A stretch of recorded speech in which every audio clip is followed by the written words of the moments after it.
So what happened? So you did real estate, okay, and you still do it to this day. So now Yeah. what's going on with this conglomerate of multi seven figure businesses? And tell me more about this. Like, um, I don't know. I'm picturing like a tree that's branched. Like you got other branches going on here Uh, in this Man, the this branches are entrepreneurial. growing, man. There probably is going to be a lot more. We'll probably have to cut some, Yeah. But so right now we have a marketing branch where, Hmm.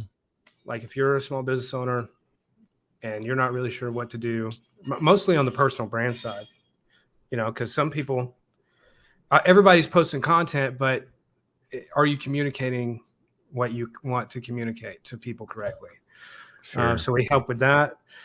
Uh, the one that I'm most excited about, though, is a coaching branch, and right now we're open to helping all business owners, but because I come from real estate, really wanting to, I can speak the language, help real estate agents, loan officers scale, because there's only, and it's kind of the same statistic, but almost 90% of real estate agents fail within the first like couple of years of business. And over 50% of deals done are from people that they are related to. So that means 50% of Mm, people are just relying on their mom and dad to pay their bills. So interesting. there's like a huge disconnect, man. So we're trying to help people. That's the next big thing. So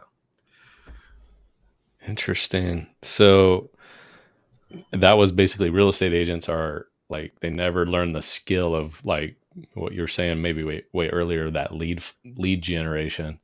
yeah, They can talk yeah, their family into it but not necessarily yeah. beyond.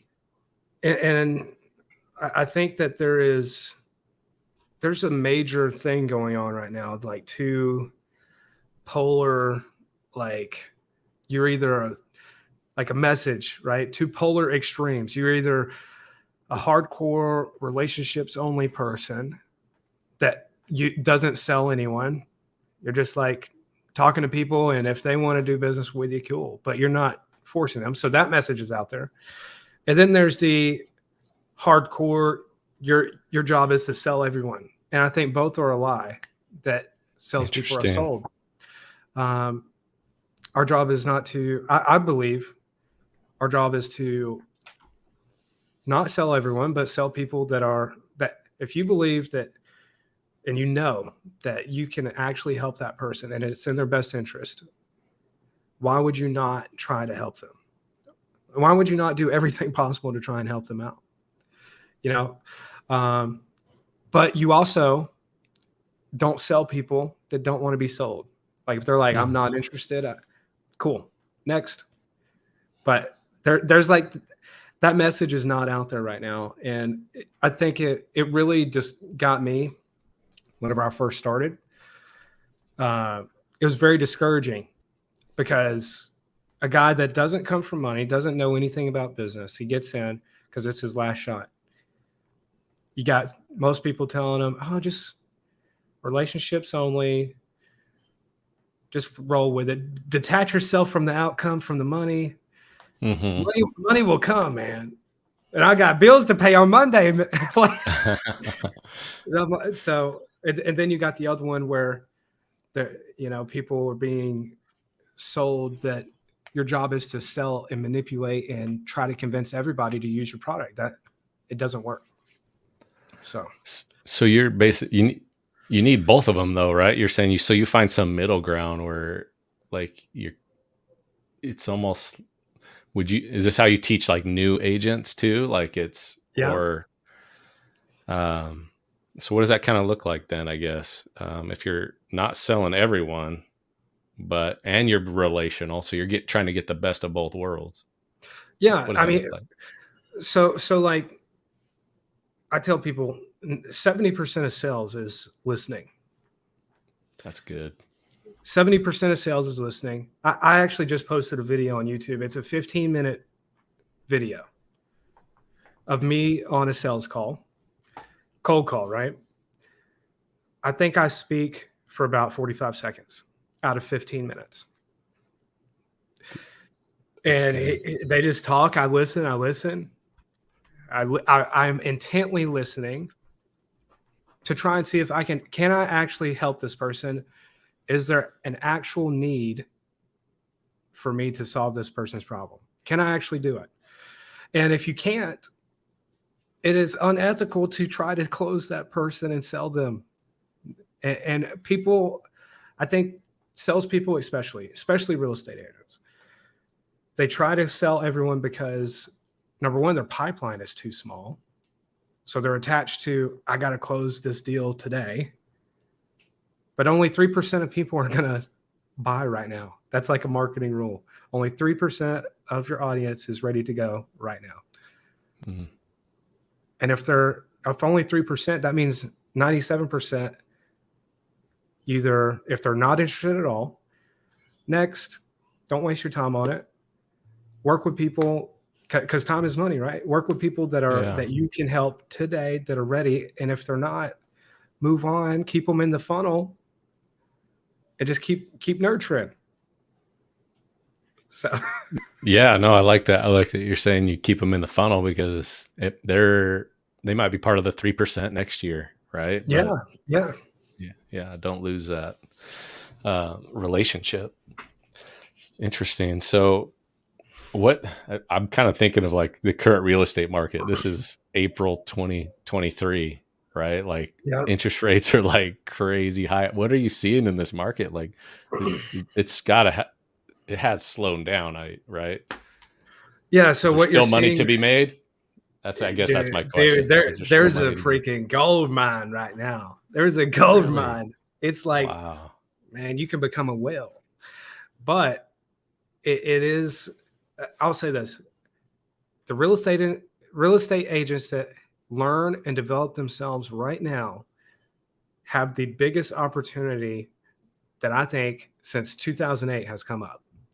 In 2000, a lot of the agents that are in the business that have been in it 20, 15 years, they went through 2008. The biggest ones that you see right now, the top producers in your local area, they got big in 2008, 2012, 13, because a lot of agents pulled out of the market. All the agents that were relying on mom and dad don't want to sell no more because the interest rate's too high. Why would they sell?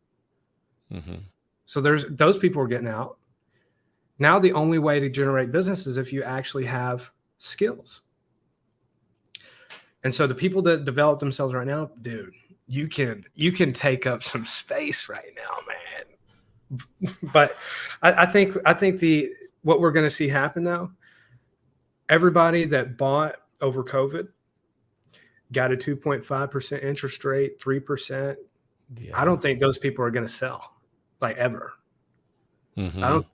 And so you're going to see like less and less housing pop up. It's going to eventually drive the prices more. But all the people that purchase for 2.5 and 3, I think those are going to end up becoming landlords, even if they had zero intention. They're just going to have to, because what are they going to do? Trade the house for a 7% interest rate and get half the house for the same payment, you know? Yeah, exactly.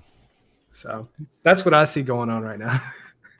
No, I like that, because I think that thought process as an entrepreneur, which is like, okay, dude, this is a big change is happening and it looks bad, right? And I love that you're saying like, no, this is the time you like dig in and you like, dude, get those skills, because all the like people that are not, I don't know, what do you call it? Not half-hearted, but they're just loosey-goosey. They, everyone's a real estate agent, 3 years ago.